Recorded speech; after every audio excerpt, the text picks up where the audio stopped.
Welcome to yet another week of the Swing the Twig podcast. It is a Friday. Welcome back to the show. I'm Tommy Franks. Email the podcast if you want to reach out at swingthetwig@gmail.com. That's the best way to reach out to us. Anthony and Jeff are here. Guys, what is going on? Hey, happy Lou Gehrig Day.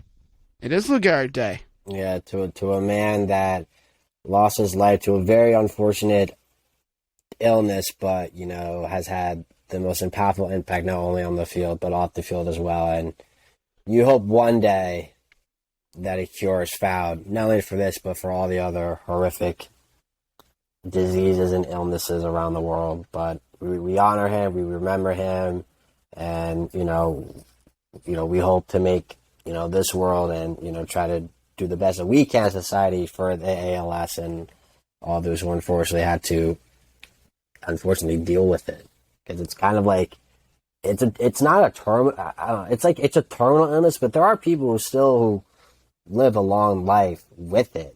Very rare, but it can happen.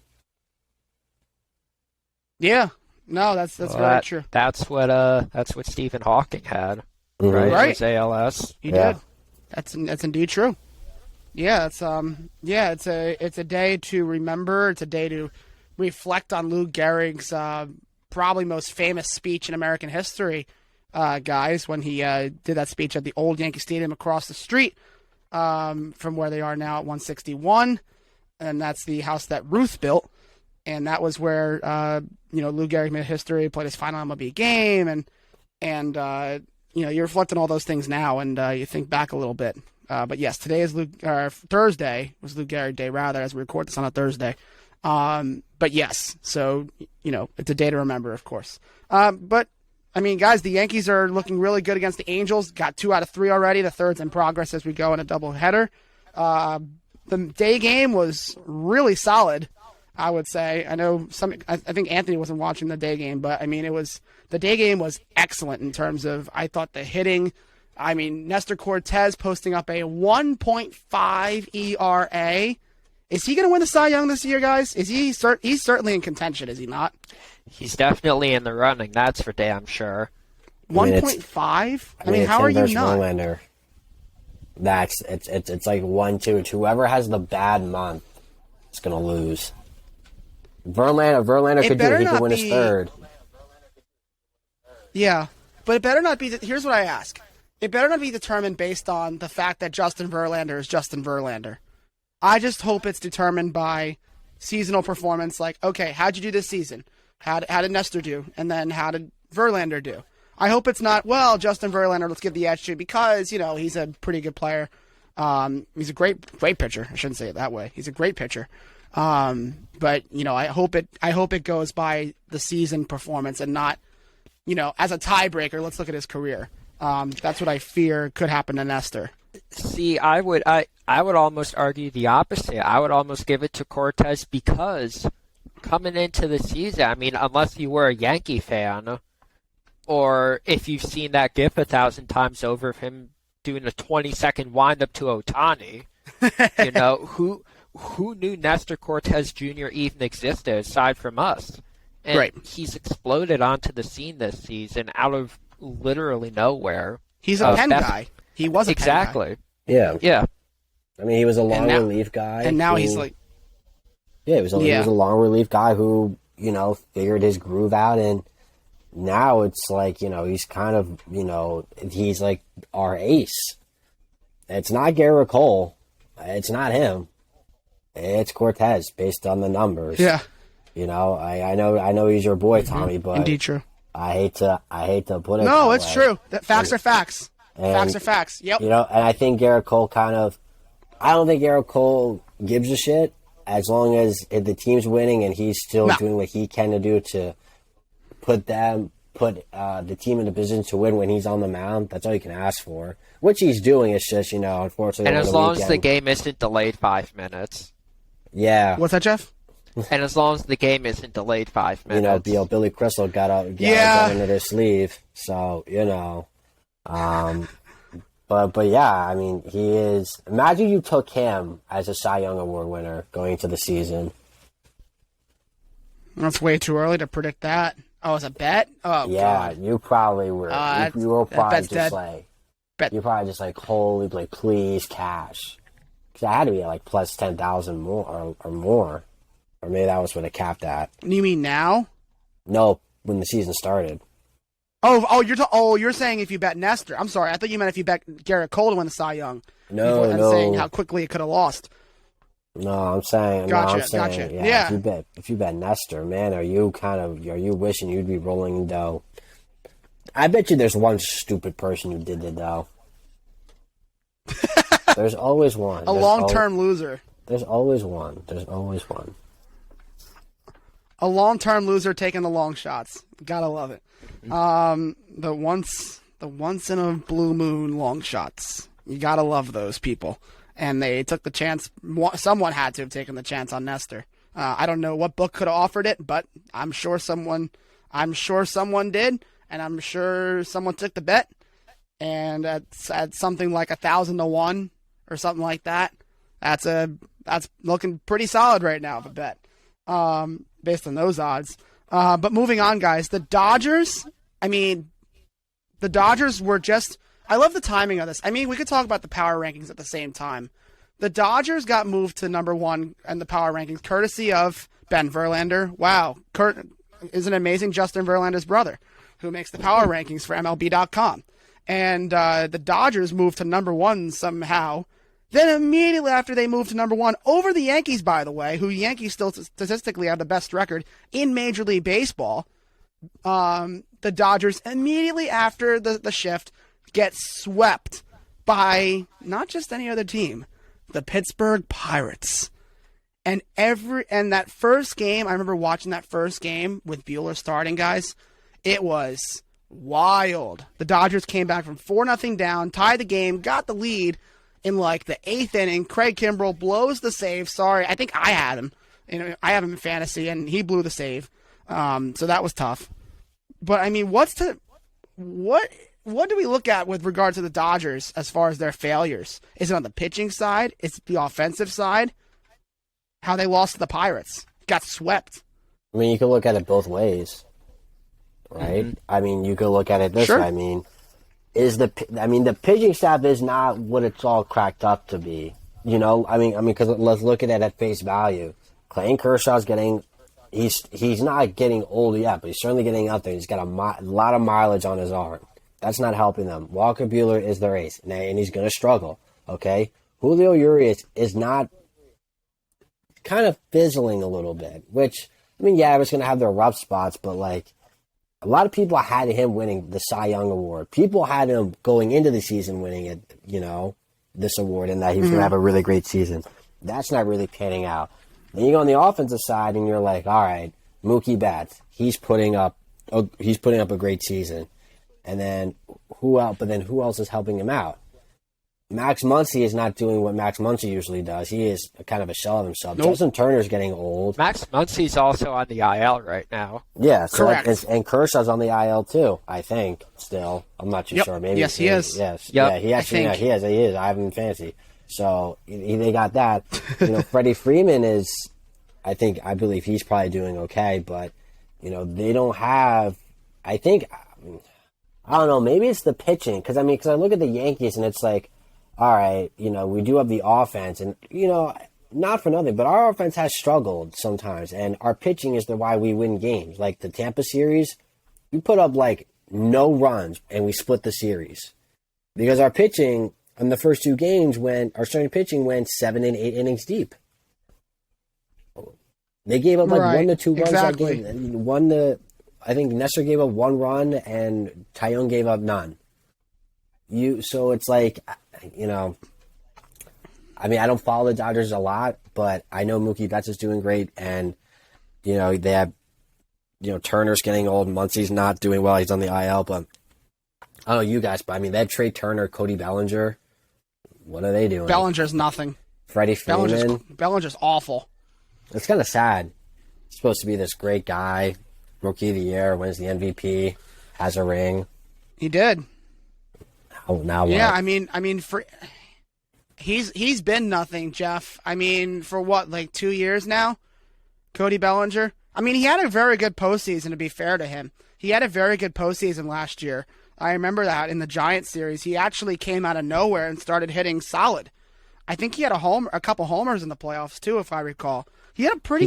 He won them that last game, too, if I remember correctly. He did. He had like a sac fly or something to win it, I think. Yeah, something like that. And I remember him being a big contributor actually to that series win. But I mean, yeah, they got utility guys. They got guys like Chris Taylor who if Jeff remembers, we were streaming it last year, hit that walk-off 2-run bomb or something like that against the Cardinals to beat them in that wild card game at Dodger Stadium. They have those utility guys. Gavin Lux is another one of them too. He's all right, but they got those guys that are supposed to produce. Last year, I thought they did a much better job of that than this year. And the Dodgers certainly, in my opinion, are still way overhyped to be number one. I think the Mets are they're playing tonight actually in L.A. As we record this. The first game is Thursday night, and it's a Taijuan Walker Gonsolin matchup. But you know, as far as the Dodgers are concerned, I don't see the Dodgers being a stronger team than the Mets at the moment. And the Mets are going to have their moment of crashing and burning. It's going to happen. I just don't know when. But right now, I think they're way better than the Dodgers. I mean, I remember saying, you know, the Mets have to go in panic mode. I remember saying this a couple weeks ago. Maybe I might have. I'm not gonna say it won't happen, but maybe I jumped the gun on it a little too soon because both New York teams are leading their division in late June, and you know, and they're still keeping afloat. Now, granted, it's the NL East, as Jeff calls it, but if they can stay afloat until Scherzer and DeGrom come back, they're not going to collapse. They look good. If they stay afloat before those two guys come back, they're not going to crash. They're going to be fine. Well, to be fair to the Mets, they're not just the best team in their division. They're the best team, I think, in the NL still. And that's really something that stands out to me. Sure, they don't have the largest run differential, which the Dodgers own. The Dodgers have over 100 runs in run differential, the positive, and the Yankees are right there behind them. But at the same time, you know, the Mets, I feel like, are this better team that the Mets have shown that Jeff and I were talking about battle tested yesterday. The Mets, I think, are starting to slowly get to that point where they have these guys that are getting battle tested. They came back from 7-1 down against a bad bullpen in Philly. It was in Philadelphia. They came back from 7-1 down, won the game.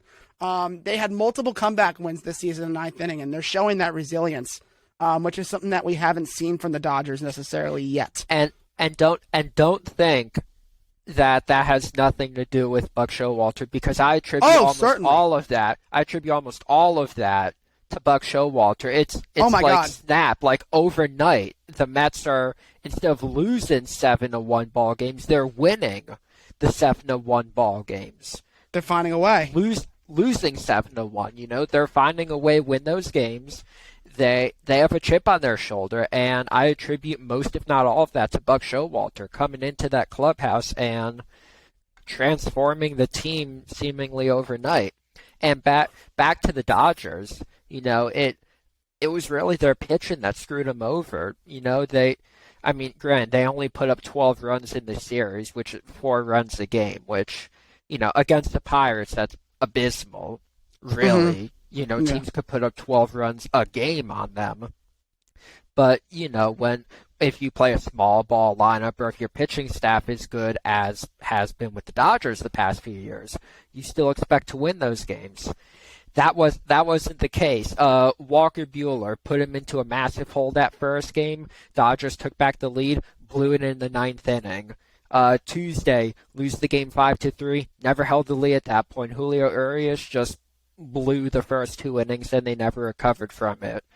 And then Wednesday, lost 8-4. You know, that's another one. Never really held the lead, but my God, they blew up those 8th and 9th innings and killed any chance of a comeback. So it's not just their starting pitching that's been weak. Their bullpen has been significantly weaker, at least that series, than what they've been. And if the Dodgers are going to do anything this year beyond just making the playoffs as a wild card team or win the division, whichever it would be, their bullpen needs to get their act together.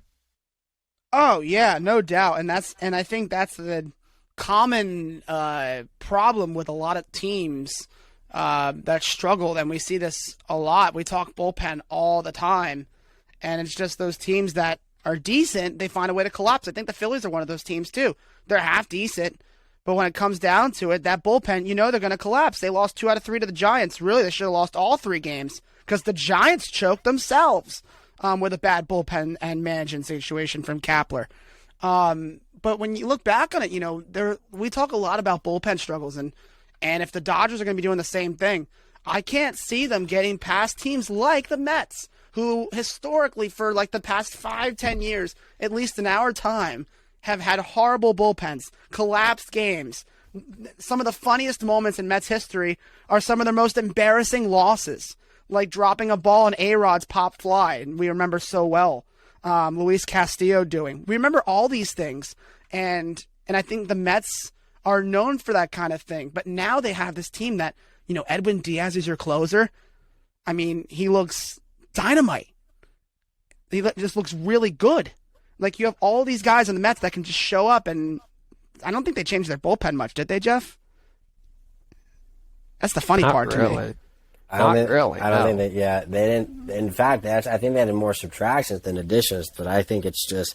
I think at the end of the day, I think Buck Showalter just knows how to manage egos. He just knows how to manage a team, and I think that's what he's doing because that's what I forgot. I think I was listening to something, and I think they were talking about the head coach. They were talking about the head coach of the Lakers. They got a new head coach, and God knows how that's going to work out in LA with Dave Ham. I really don't think it's not going to do any good. But anyway, but for NBA coach, it's just managing egos. And I think it goes the same way for baseball, and a little bit more because you got to manage kind of pitching and bullpen and stuff like that. And know when to take guys out. But it is, look, you're managing big. I mean, you got some pretty big egos. Max Scherzer, Pete Alonso, Francisco Lindor. Now, I'm not saying these guys are I need I'm the star, blah, blah, blah. But, these guys know that they're really, really good.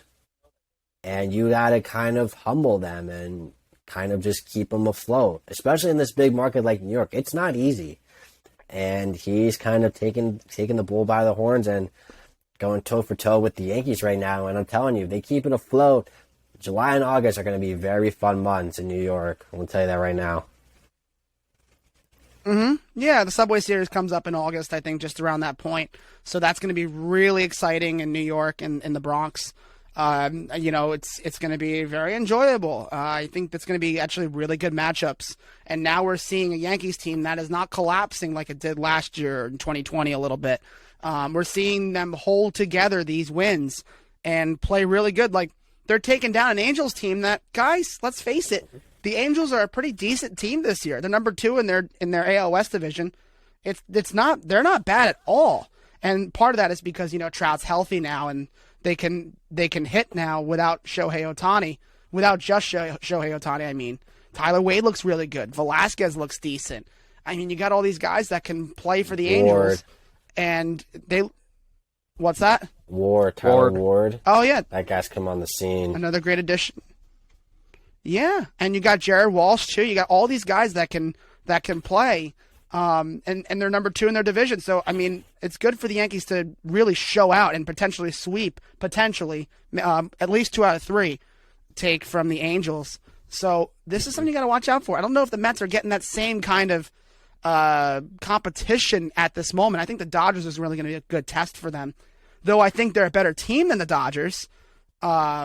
They've owned 22 of the last 27 matchups the Dodgers have, but the Mets, I mean, I think this is going to be a real test as to who's really the best team in baseball this week when the Mets head to LA.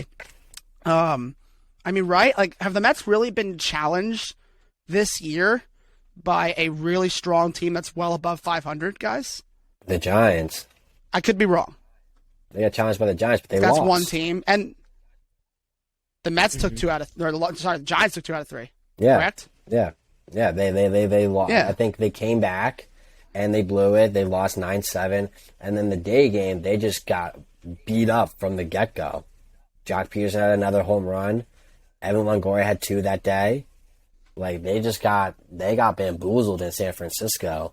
But I mean, I don't know. It's they kind of have it. I don't know, but it's kind of like the same thing with New York, where it's with the Yankees, where it's oh, we're only good because we play the Orioles all the time.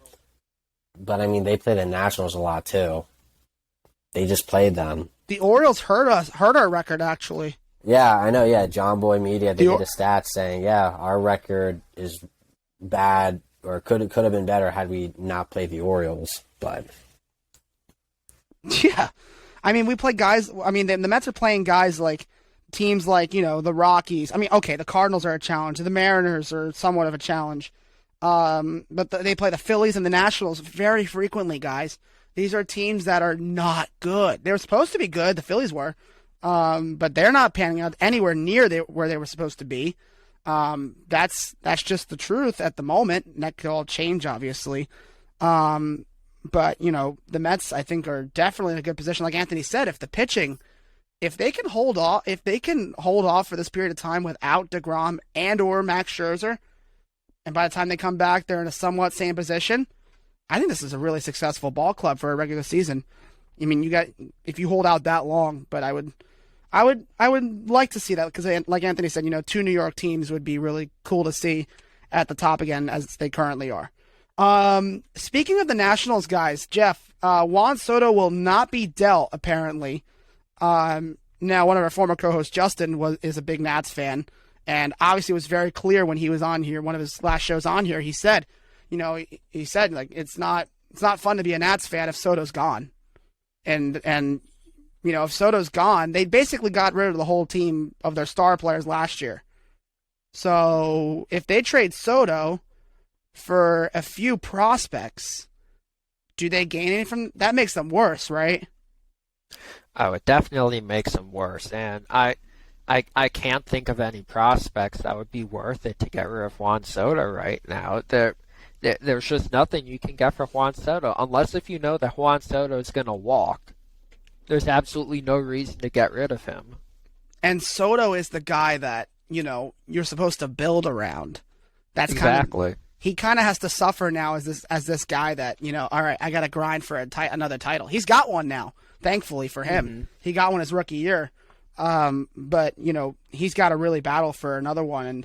And I think, building the Nats around him, that's going to be a challenge because this ownership group has not shown much effort in terms of building, in terms of young talent and acquiring. Now they have Josiah Gray, who they got from that Dodgers trade with Trey Turner and Max Scherzer, and he's panning out to be okay.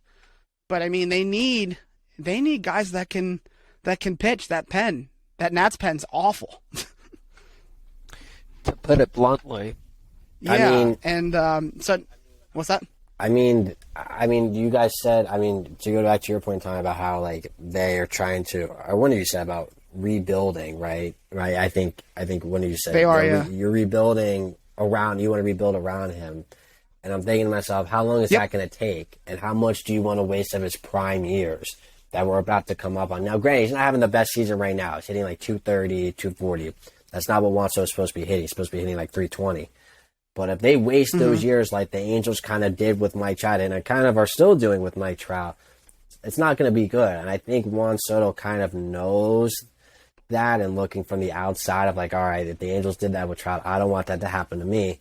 Now, it does help that he has the ring, like you guys said. I think that definitely helps him kind of be like, all right, I could suffer through a little bit. I got my ring and whatnot. Let me get my accolades now. But at some point, you guys said, if the ownership group doesn't start saying like, hey, like we're going to put some people around you, start spending some money or make good draft picks, then he's going to be like, yo, Rizzo, I'm out.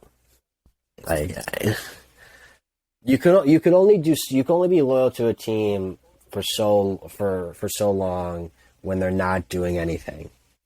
Right? It's different if they're doing stuff and you still want to walk. It's different in that case, but if they're not going to do anything for him, then he has every right to leave. Well, he's got till 2024 until he becomes a free agent, so he has to suffer for 2 years in order to stick around. But yeah, I mean, to your point, he doesn't have to stay for once that period of time's up. If he doesn't like the trajectory of the team, he's not going to like it. They might pay him really well to make him stay, but that's a big ask. And on top of that, this is the guy, if I remember correctly, that wants to be the first Major League ball player to make $500 million. Am I wrong? I think Soto was the one that That's what he wants. wants that, right? Yeah. I mean, I think you know what? he can get it, but he can get it. He just has to put up the numbers. He's at the age. He just has to put up the numbers, and he can get it. He's got to put up two. He's got to win 2 MVPs to get it. If I'm him, if I'm a GM, you got to win. He's got to win like 2 MVPs, 1 at least. But he's got to win. In my eyes, he's got to win 2 in the next 2 years. What if he led the league in like homers or something, or ribbies? If he leads let's say, all right, so if he wins the MVP 1 year, then like leads the league in one of the big 3 offensive categories, batting average, home runs, or RBIs, then possibly you can sway it. But that's a lot of money, and his defense isn't really that great either. I mean, he's not Gold Glove out there, he's not Trout who can smack 350 with 40 and 120 and play Gold Glove center field. No, he'll smack 350 for you, but he's not going to go out and rob people of extra base hits. He's just not going to do that. Right. I call him. A little bit of a news flash. I'll call him the little Luka bit of a Doncic. news flash here. Oh, go ahead, Jeff.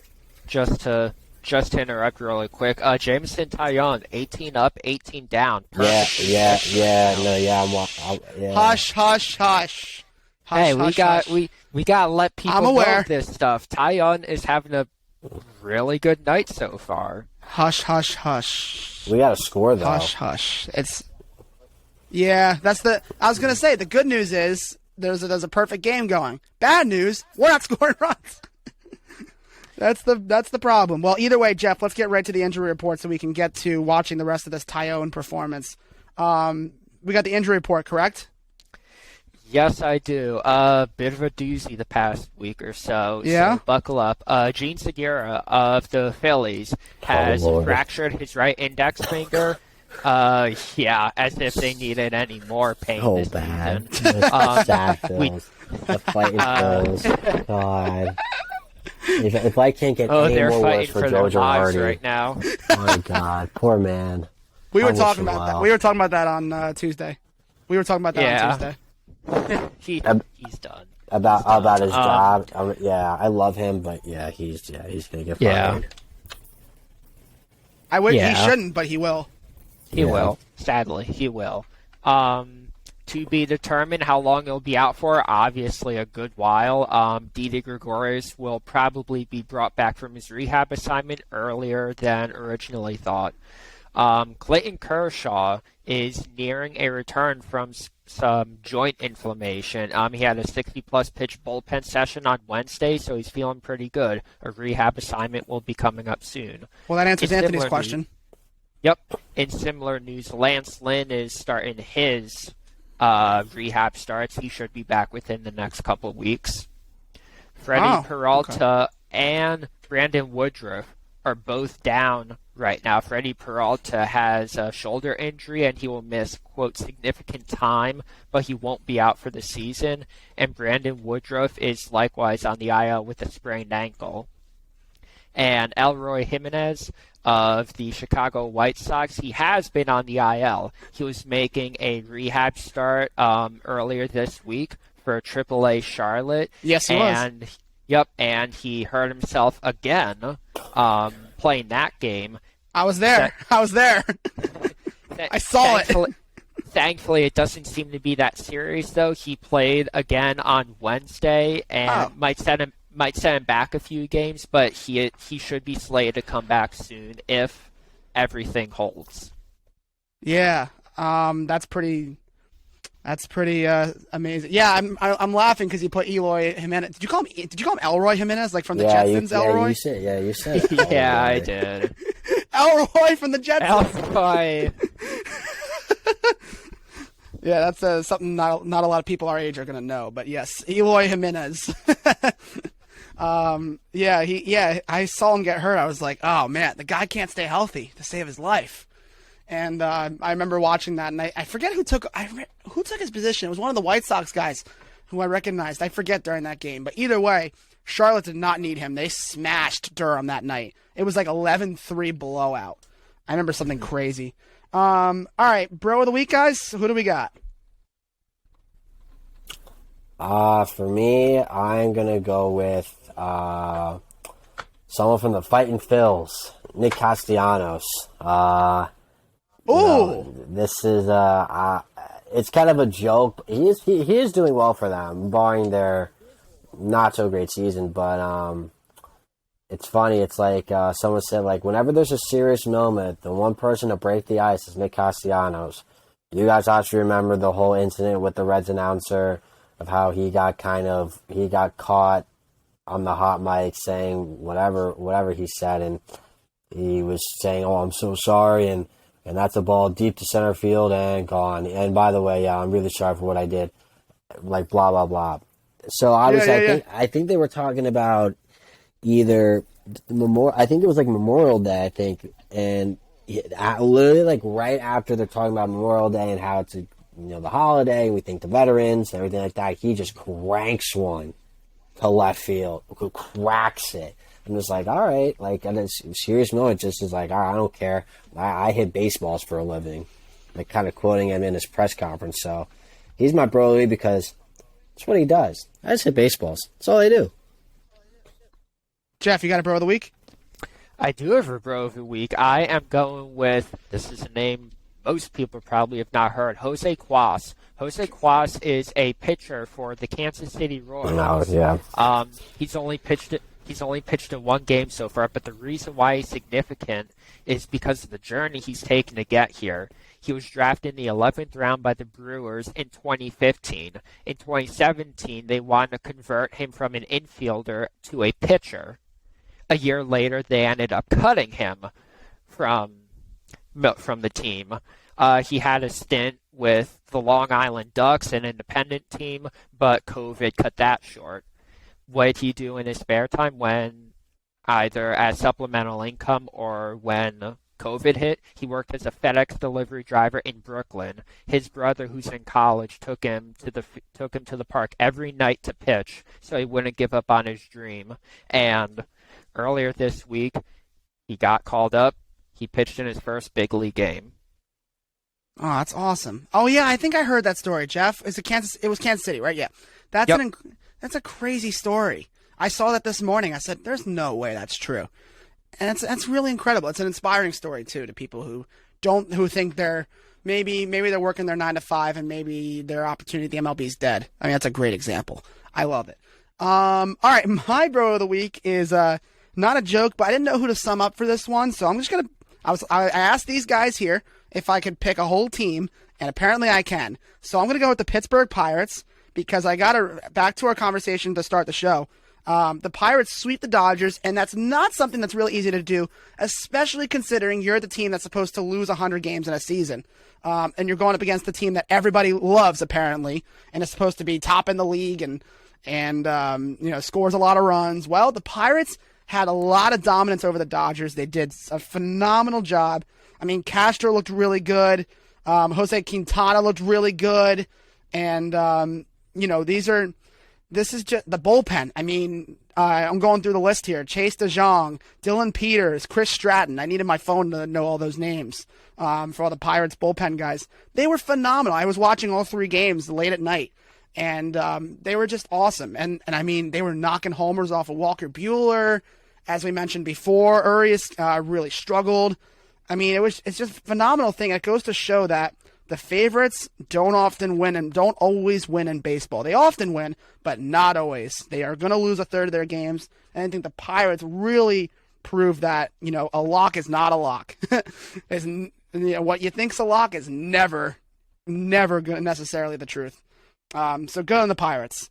All right, series of the week. Who wants to start?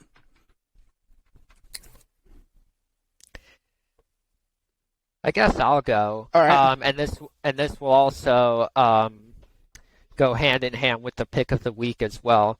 Okay. So my series of the week is Cardinals and Cubs. It's an interdivisional lineup.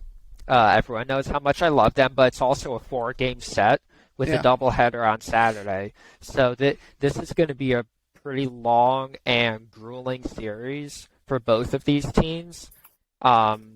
And, the Cardinals, they're trying like hell to get top spot in that division, and the Cubs are trying to not be replaced by the Reds, and suffer that abysmal 5th place in that division. And for the pick of the week, we will be picking the Cardinals for the 1:20 start time on Saturday. Saturday's the doubleheader time. We will be taking the afternoon game.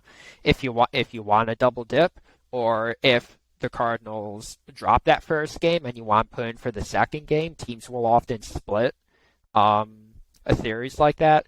Go ahead, go for it, but we will be taking officially the 1:20 start time on Saturday. Alrighty, awesome. And Jeff, if anyone doubts Jeff's success with this, he had the Padres on Sunday, and Grisham hit a 2-run walk-off to, or was it? Yeah, I think it was a 2-run walk-off to win the free pick of the week for Sunday. So good on Jeff. Anthony, what's your series? I'm going to go with Red Sox A's. The only reason why I'm going with this one is, this kind of isn't, the Red Sox are on their way up and the A's are struggling, but, this is a series for the Red Sox that they kind of need to win. And every series they kind of need to win because, the Rays, we split against the Rays. The Yankees are still hot. The Rays are still doing their thing. They got to catch up to the Blue Jays. And if they catch up to the Blue Jays, they have a shot of making a wild card, push right now and keeping that. Because, they're not winning the division. Let's just get that out of the way. At the rate the Yankees are playing, like, the division's ours to lose right now. And the way the Rays are playing.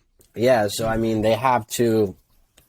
Every series is key, and I remember Jeff said they got to pick it up at some point, and they have. Trevor Story got really hot for about a week and a half, carried them to a streak where they won 8 or 9 of their 12 in that run, but they still got to produce. As much as Story carried that offense, JD Martinez has to still step up. Bogarts and Devers still got to do stuff, and so does the pitching. And you just hope that they can at least still make a run with Bogarts and Devers, because we said it when the season started that these two guys, along with Judge, declined extensions. So they're likely going to test the market, and they're probably going to leave because they're not going to be able to sign both.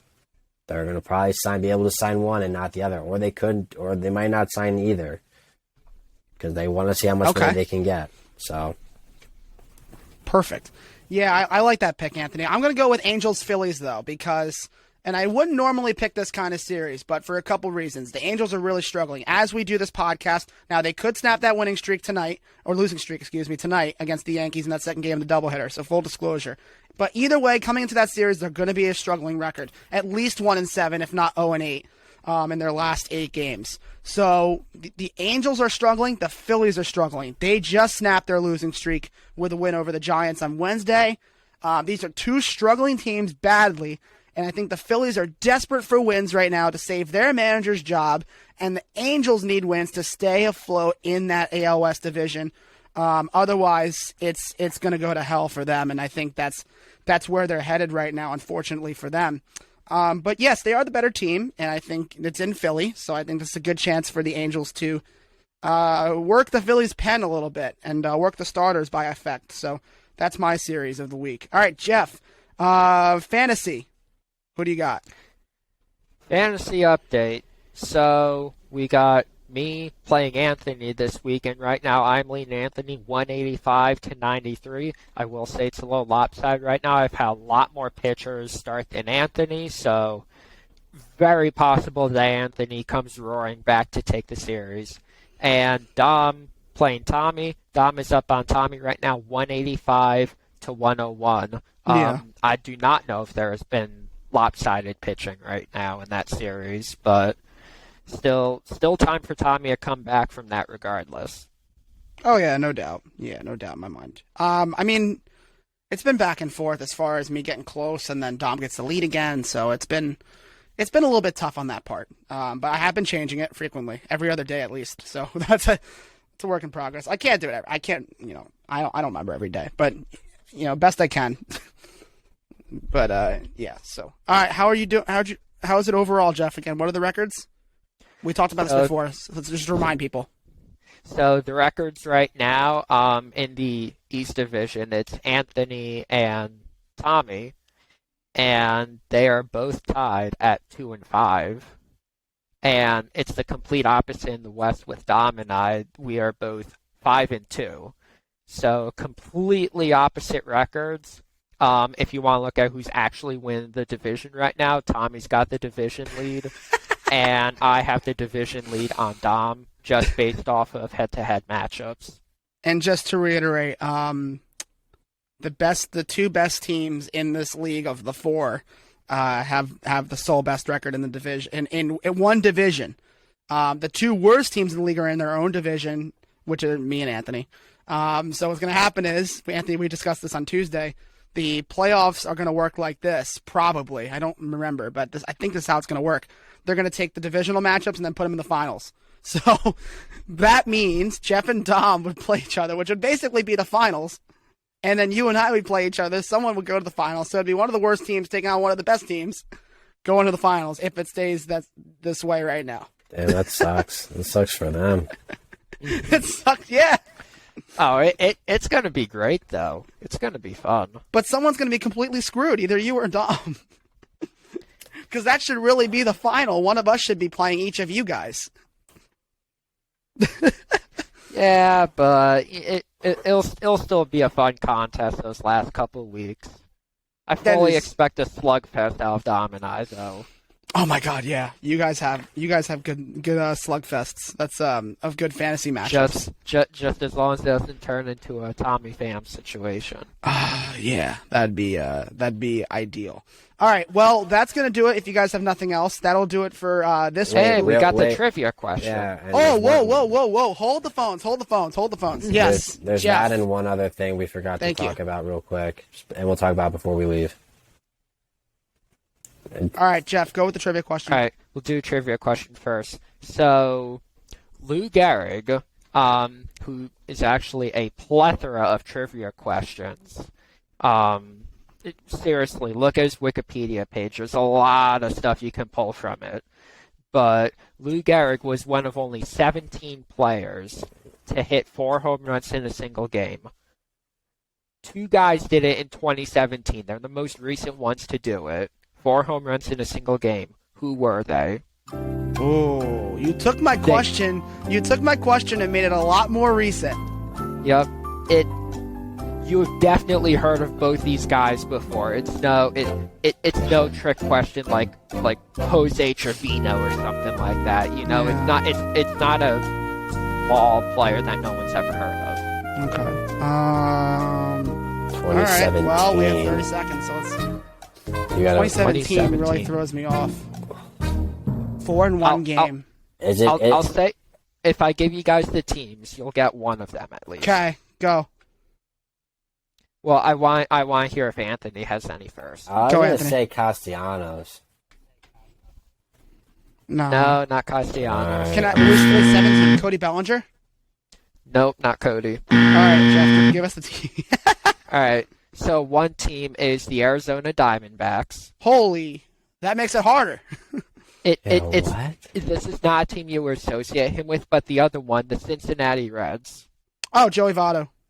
Not Votto. Whoa, really? There was another guy that did really good that Winker. year, really broke out into the league. Nope. He wasn't there yet. No, not yet. What's his? Oh, and Eugenio Suarez? Not Suarez. Didn't Didn't Puig play for the Reds? he did, but it's not Puig. Anthony's cheering for something right now. Glaber made a fantastic play, or Falefa made a fantastic play. Good, I have a bet on Angels no reach.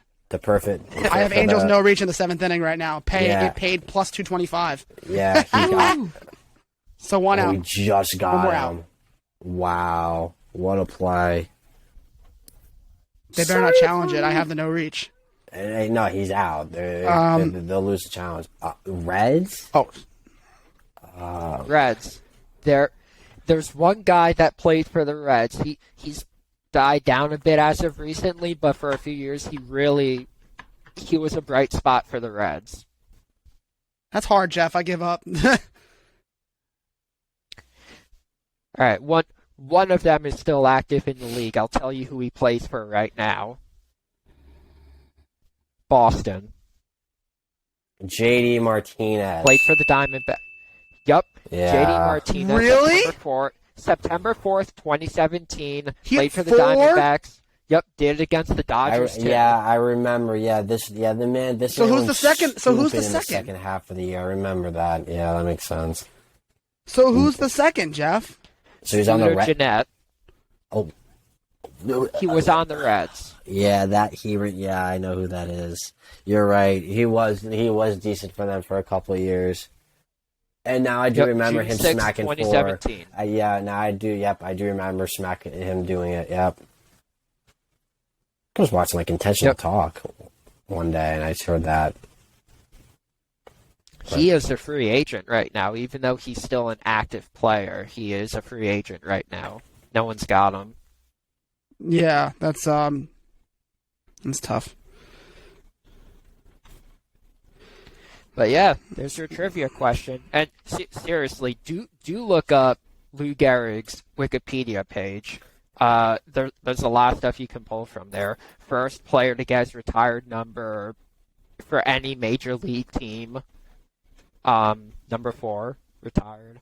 Also, we have no idea what his Hall of Fame ballot vote was. They refused to release what the percentage of votes was to get him into the Hall. He's in, so I mean. Yeah. Oh yeah. It doesn't mean, I don't know. I find that stuff, like, at the end of the day, like, people make a big deal out of it, because I remember Jeter's was a big deal, but, like, if you get in, you get in. No one's going to care. As long as you get in. I just think it's really cool, personally, are they not releasing it because he barely got in and they don't want to set MLB World on fire? Or is it because he was unanimous and for the longest time, MLB didn't want unanimous players in the Hall, and they didn't want to break that tradition. Yeah. Mm. Wow. Yeah, that's a good one, Jeff. I like it. Anthony, what do you want to talk about before we go, real quick? Yeah, real quick. And I know you brought this up before we went on air a couple hours ago, but you were talking about Shohei Ohtani and how you consider him an overrated pitcher because of the yes, I do. Because of the kind of the dud performance he kind of put up Thursday afternoon. And I mean, to your point, I mean, you can make the argument that he is a little bit overrated to the fact that, like, yes, as a pitcher.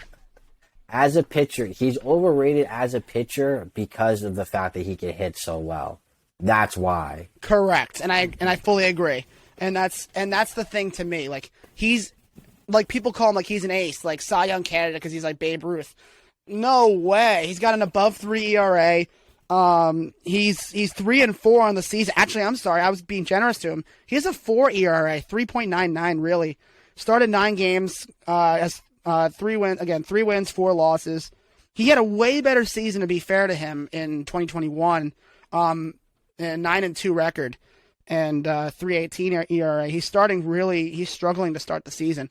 I just don't think he has it pitching, guys. But I mean, hitting, you're not going to hear anything from me. I think he's, as far as he is not overrated at all hitting. No. He certainly has that ability to take one out whenever he wants, whenever he gets the right pitch. So you won't hear me complain about him hitting. But yeah, I watched his performance in Yankee Stadium both times. The last time in 2021 as a pitcher, and I watched it today both on TV.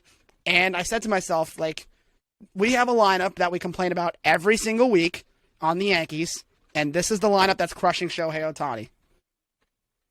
Think about it. Like I don't know. I can't put that together, how Shohei Ohtani's an elite pitcher.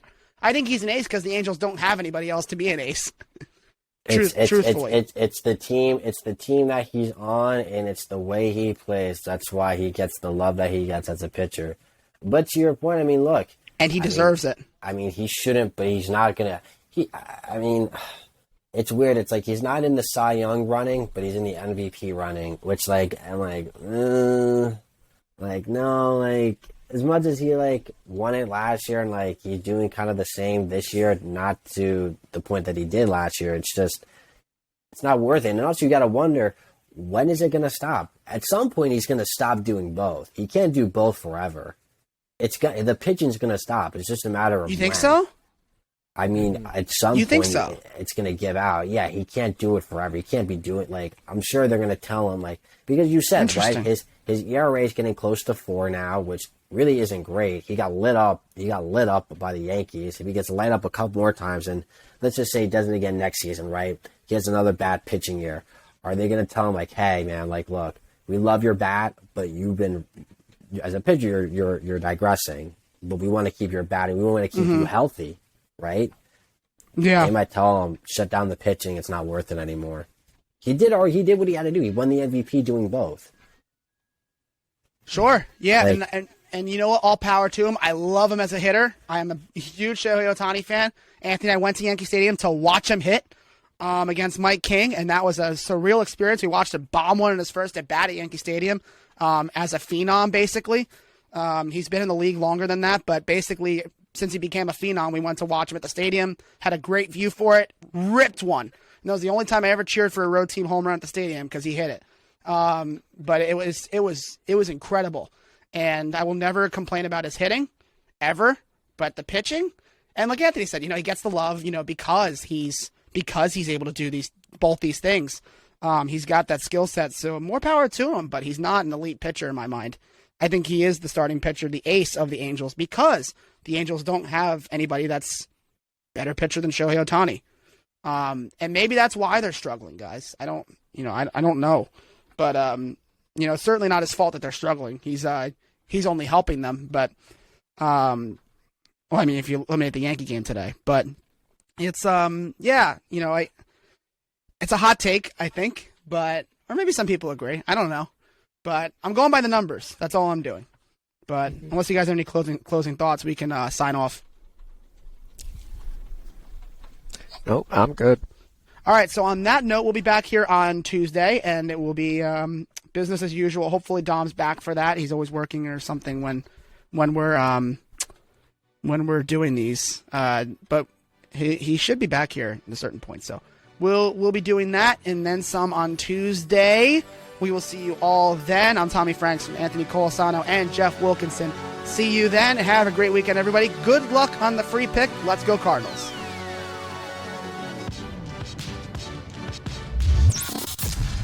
Hey, thanks so much for listening to the Swing the Twig podcast. If you really love this show, please give us a 5-star review and be sure to subscribe. If you have any questions, comments, thoughts, or concerns, email the podcast at swingthetwig@gmail.com. If you want to follow us on social media, go to our Instagram at swingthetwigpod, or you can go on Twitter at swingtwig.